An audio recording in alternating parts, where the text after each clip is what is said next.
yeah, exact metaphysics. It's just a claim that we're hardwired that way. Over here is the claim that it actually is that way, and they can be different. Like, say that cause and effect are real, and we're hardwired to believe it, or we're hardwired and it's not real. It's kind of like belief in free will. You can, of course, Fiona's like the belief in free will. Hey, it is. Think about it. Yeah. It's like you can't exactly live being a radical skeptic. Similar, you can't really live as if you're a radical determinist. That's absolutely true.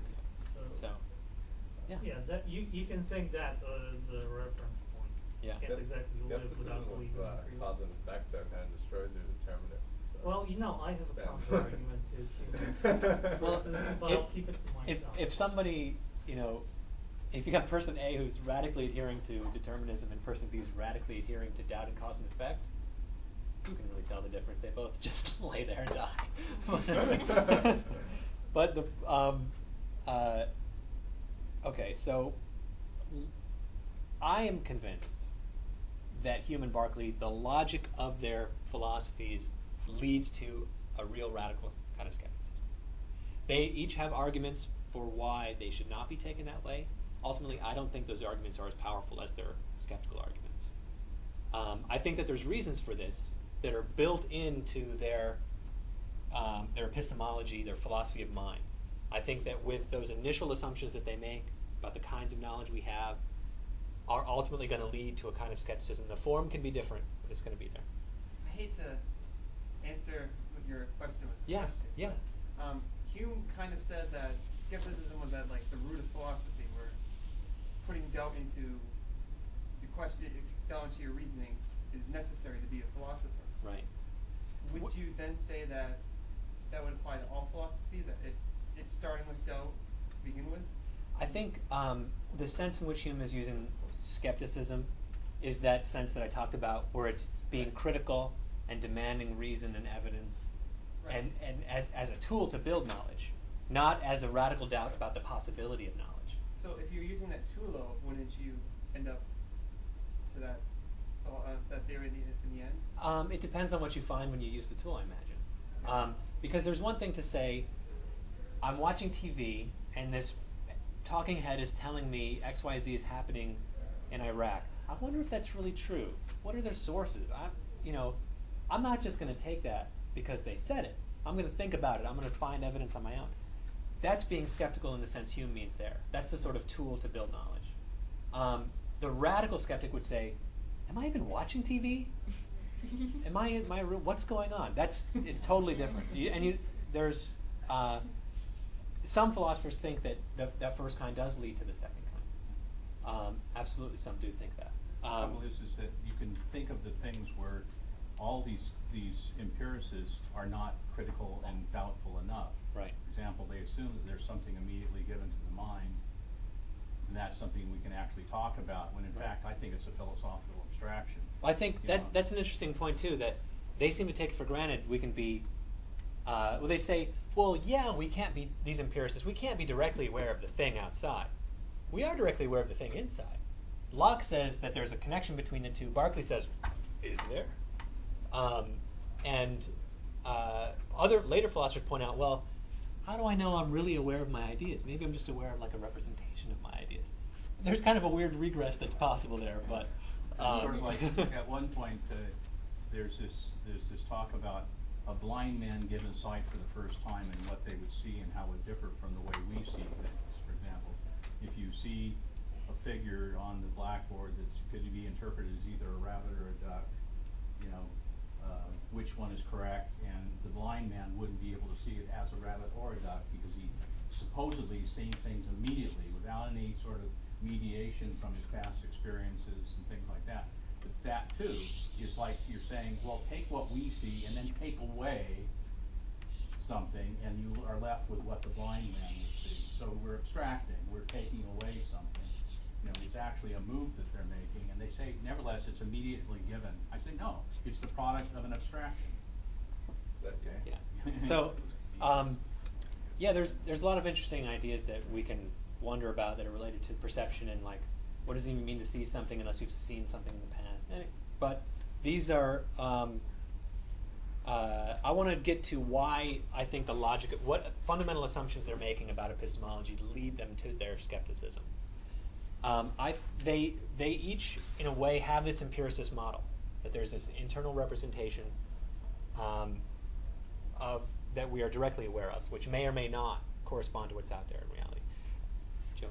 It's also structured as a combination of like our senses taken, sort of Right. built, put together. Right. However this is formed, they have different opinions about how this internal representation is formed.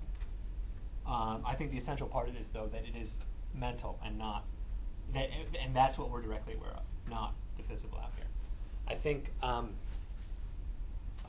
once you've got this sort of empiricist divide, there's this really fundamental divide that plagues all these empiricists.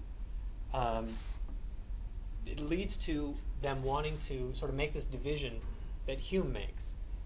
He says, well, these things that we know about stuff out there, these are what he calls matters of fact. That's just what we're aware of. This is the empiricist, like the paradigm kind of knowledge that you want to have if you're an empiricist. I know that there are 8 people here. I know that there are 4 chairs. I have direct evidence of it somehow, or indirect evidence. But it's about the world. It's about what's out there. And there's this other kind of knowledge that Hume wants to say we have, which is relations of ideas, which are like math and logic, which don't seem to have these sort of direct reference to reality, but they're just in our head. And with this sort of divide in empiricism, I think you have these two really unsatisfactory concepts of what it is to have knowledge. If you've got the matters of fact, you can say, yes, they're true, but they're contingent. They don't have to be true. They might not be true in the next moment. So what good does it say? Does it even mean to know it? And so it doesn't seem that those are really what we want as philosophers to count as real knowledge. On the other hand, maybe it's more appealing to have the logic and reason. Maybe we can do deductive proofs, we can do syllogisms, and we know that there's like necessity and certainty. But the cost of that for these philosophers is that they don't actually refer to anything out in the real world. So again, these become sort of empty. They're both missing something really crucially important. These, yeah, they're true, but they're not certain. And these are certain, but they're not true. So you're sort of stuck with this wall when you accept these this divide. And this divide, I keep referring to it as an empiricist divide, but really, empiricists are the ones that say, well, it's these kinds of bits of knowledge that are important. It's the rationalists who say these kinds of bits of knowledge are important. But really, it's the same divide, that they're just choosing sides of which kind of knowledge is more important than the other. But I think they share the same fundamental epistemology about what's going on with the mind and its relation to the world.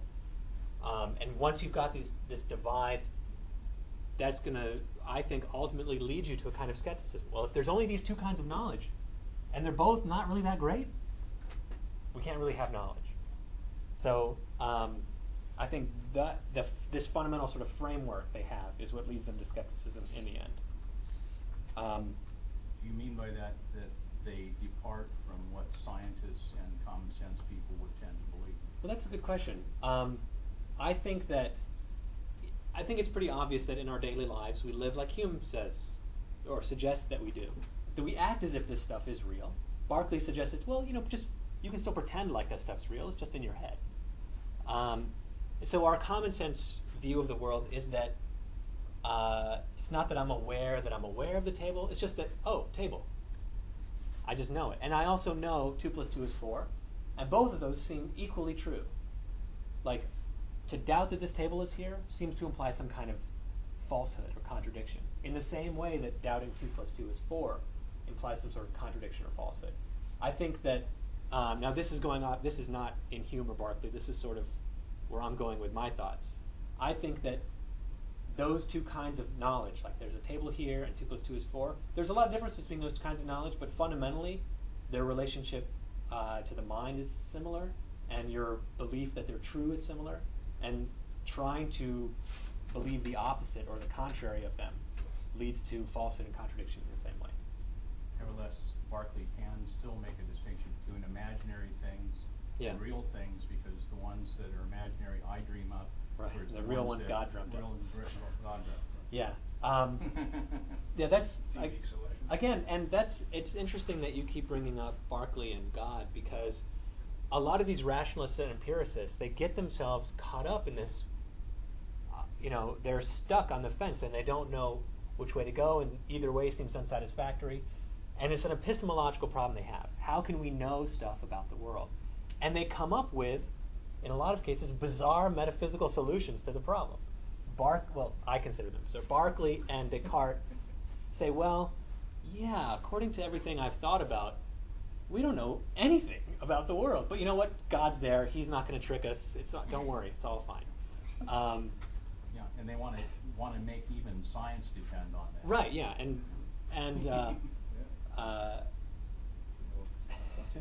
I think that we can have a really interesting discussion about Don't you think what though, real that- knowledge might be don't you like, think, but though, it's different. that because scientists didn't depend on that, they just went about their business, that we, in fact, philosophers tend to regard them as naive realists. I think that's true.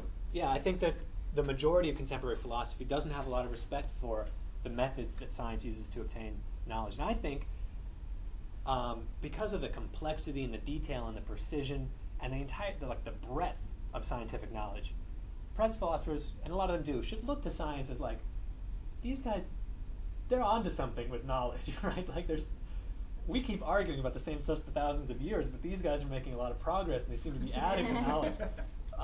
There's this huge divide between the humanities and the sciences, and part of it's because we're wrapped up in philosophical problems. But on the other hand, I don't think that science, as we know it now, would even have been possible without philosophy, because it's no accident that the modern scientific, the scientific revolution happened at the same time that all these new ideas were happening in philosophy, and at the same time that the church's influence on intellectual life was being pulled back.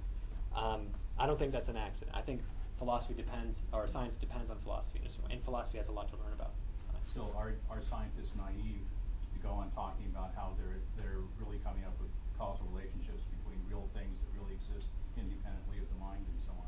Well, some philosophers would say so. I think that it's not really the scientist's job to ask that kind of question. I think the scientist would probably say, well, I'm trying to describe this world here that we're living in. And a philosopher might say, well, what does it mean to be living in this world, and what is this world? Those are metaphysical or epistemological questions that the scientist, he's just figuring out what's going on. Go I ahead, think Ben. Hume would say about that divide that it speaks to the limit of the capacity of human understanding.